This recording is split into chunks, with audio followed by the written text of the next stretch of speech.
my wife's best friend, hated me from the day we met. And a year later, she got exactly what she wanted. I didn't see it at first. I thought she was just protective. Emily, my wife, called it loyalty. I called it attitude. Her name was Claire, and Claire made sure I never forgot she was there. We met at a dinner party Emily threw 2 months into our relationship. It was one of those evenings that pretend to be casual. Fairy lights, mismatched plates, a playlist that pretends it isn't curated. Claire arrived late, wine in hand, with a smile that never touched her eyes. "So, you're the guy?" "I guess I am." She looked me up and down like I was a bad outfit she couldn't return. Emily laughed it off. "She's kidding. She does this with everyone." Not everyone. From that night on, she had a way of making me feel like I was always on trial. Not guilty, not innocent, just evaluated. It started small. A dig here, a smirk there. Jokes about my job, my car, my cooking. Emily said I was being sensitive. "She's been my best friend since college. She just wants to make sure you're good for me." I wanted to believe that. I wanted to be the grown-up in the room. So I told myself that anyone who has survived enough disappointment learns to wear sharp edges. But then there were the stories. Claire would bring up Emily's exes, by name, by detail, by comparison. "Remember when Ryan took you to Paris? That was romantic." Or, "Dylan always made sure you never pumped your own gas." Always just loud enough for me to hear. A compliment shaped like a hook. One night, after too many drinks and the wrong kind of honesty, I overheard Claire telling Emily, "I just don't want you to repeat my mistake." I didn't think much of it, until I learned her mistake was marrying a man she said was controlling and cold. She never said it outright, but the implication was clear. I was that man. You don't have to say snake if you point at the grass long enough.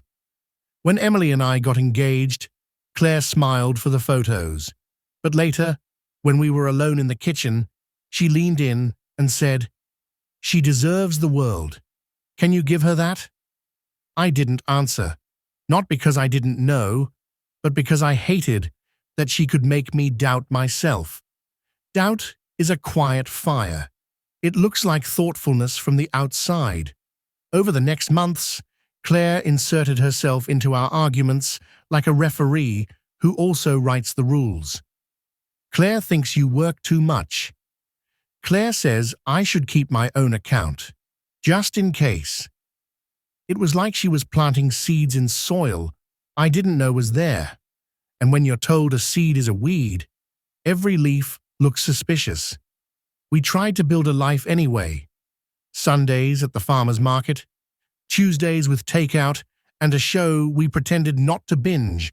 I'd bring home flowers. Emily would tuck notes into my jacket pocket. We were good, not perfect, but good in the way of people who were learning each other's weather.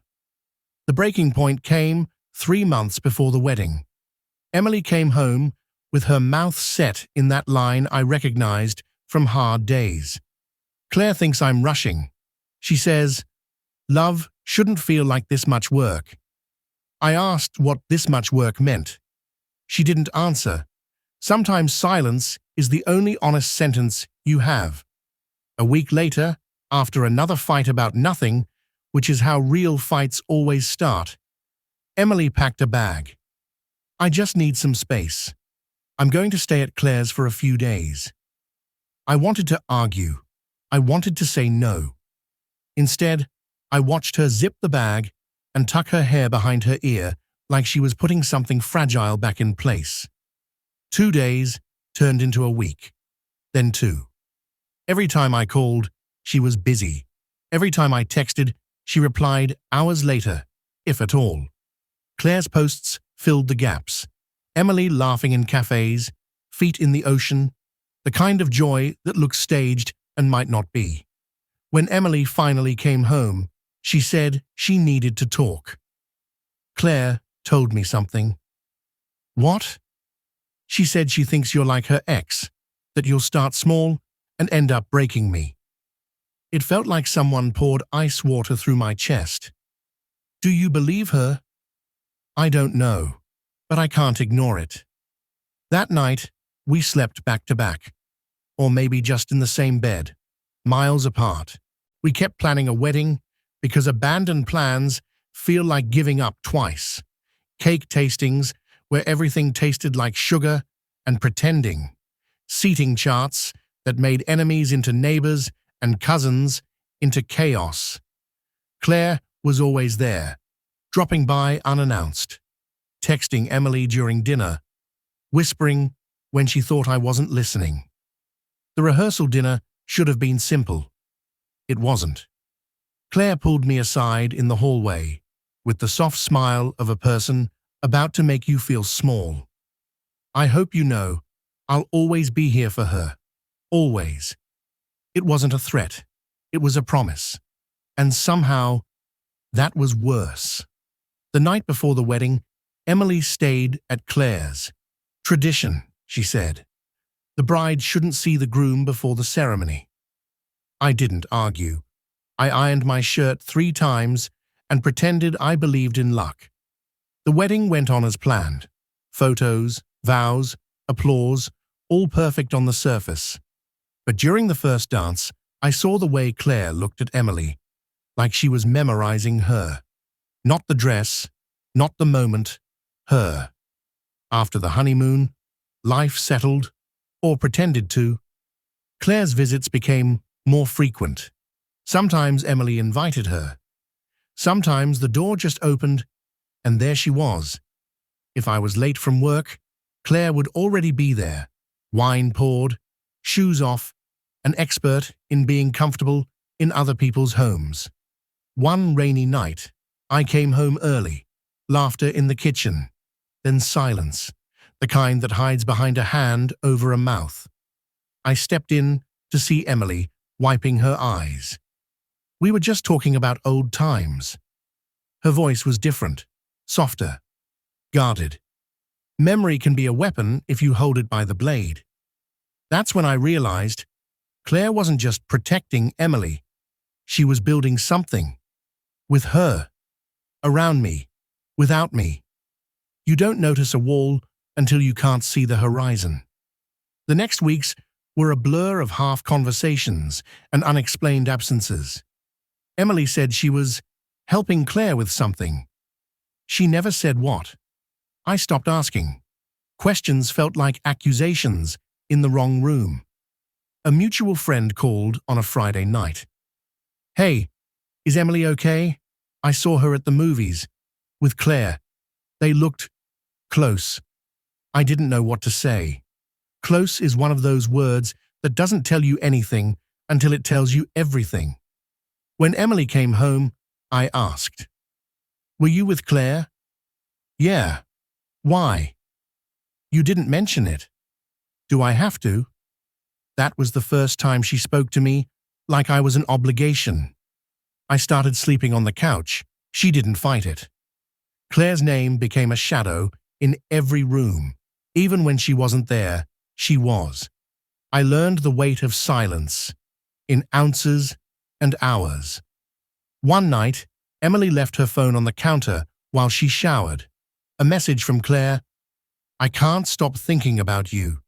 Please don't shut me out now." I didn't open it. I didn't have to.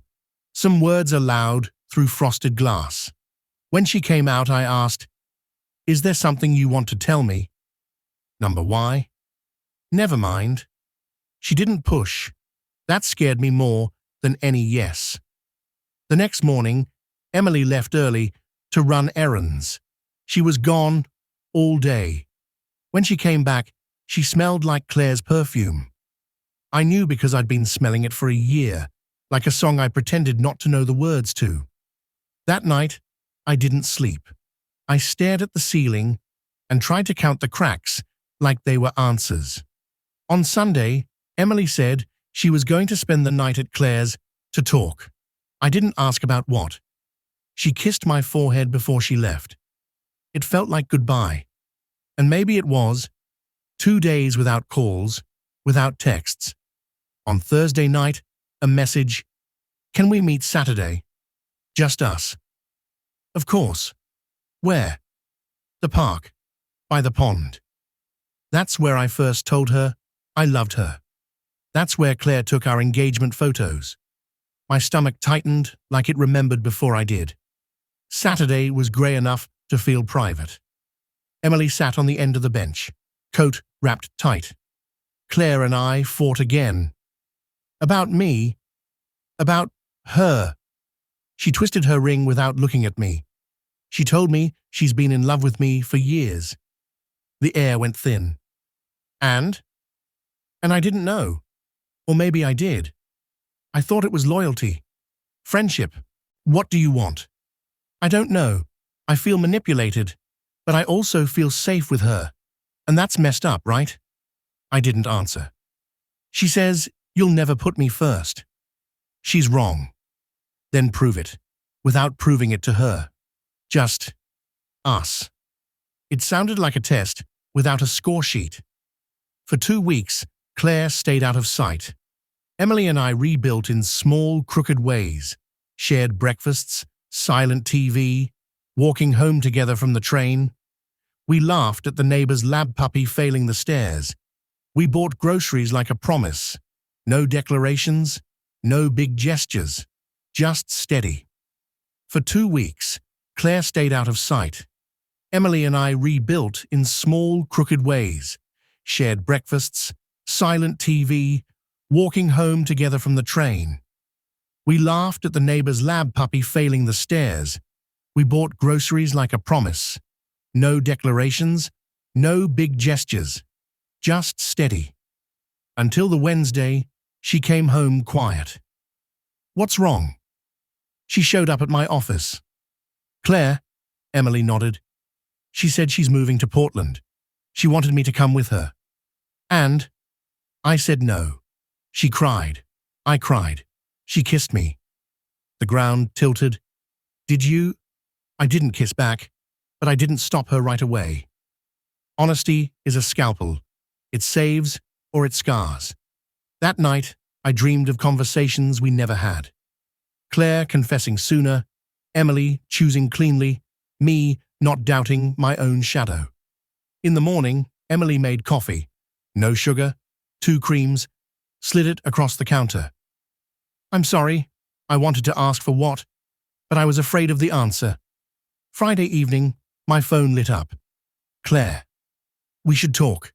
About Emily, about me, about what comes next. Nothing comes next.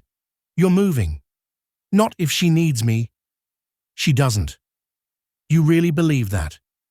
We met at a coffee shop near the station, neutral ground with bad muffins. She looked tired, which made her more dangerous. Tired people stop pretending. I never planned this, she said. You engineered this. I protected her from you. From what? From being the next woman who wakes up wondering if she matters. She matters to me. Not enough. You've been poisoning her against me for a year. I've been showing her the water she's drowning in. You want her for yourself. And if I do, at least I wouldn't make her feel alone in a room we share. Her eyes were steady, unblinking. She believed every word. Belief can be cruel when it's clean. If you care about her, stop using her to win whatever game you think this is. And if she wants me to play, then you've already lost. She smiled like she'd heard that before, from someone she didn't believe. When I left, she didn't follow. I didn't look back. That night, Emily asked where I'd been. I told her. She called me after, Emily said. She said you told her to leave me alone. I did. Thank you. 2 words, small and solid. But her eyes were still elsewhere, like a radio tuned between stations. A week later, Claire posted a photo from the airport. Luggage, boarding pass, caption, "Some flights you take alone." Emily stared at it for a long time. You okay? Yeah. But her voice was careful, the one she used when she was trying not to spill. We didn't say Claire's name after that. Her absence became a presence of its own. We worked, we stumbled, we mended, we failed. We tried again. We learned new rituals. Laundry on Tuesdays. Calls with my best friend on Sundays. We learned to argue without breaking what we stood on. Months later, at a street fair, I saw Claire across the crowd. She didn't see me. She was laughing, head back, with someone else holding her hand. I didn't tell Emily, not because I was hiding, but because the story didn't need a new chapter that day. Because the truth is, I don't know if Claire lost, and I don't know if I won. What I do know is that for the first time in a long time, Emily and I were choosing each other, without a third voice in the room. We still had work to do. We still had old words hanging like cobwebs in the corners. But when she reached for my hand one evening on the couch, no audience, no lesson, it felt like a beginning that wasn't pretending to be perfect. If you're listening to this, wondering whether someone in your life is slowly moving the pieces against you, pay attention. It isn't always loud. Sometimes it's the help they offer, the advice you didn't ask for, the way they're always there, close enough to reach, never far enough to leave. And if you're caught in the middle, between love and loyalty, between comfort and truth, remember, safety isn't always where it's warm. Sometimes it's where you can breathe without permission. We're still together. We don't mention Portland. We don't mention the airport. We don't pretend it didn't happen. But we also don't let it be the only thing that did. I keep a picture from our wedding on my desk, not the kiss, not the dance, the one where we're both laughing at something no one else heard. That's the Eus I'm trying to protect now, the one that doesn't need anyone to pick a side. My wife's best friend hated me the day we met. Maybe she hated the part of me that wanted the world quiet. Maybe I hated the part of her that wanted the world loud. A year later, she got what she wanted. So did I. Just not with each other.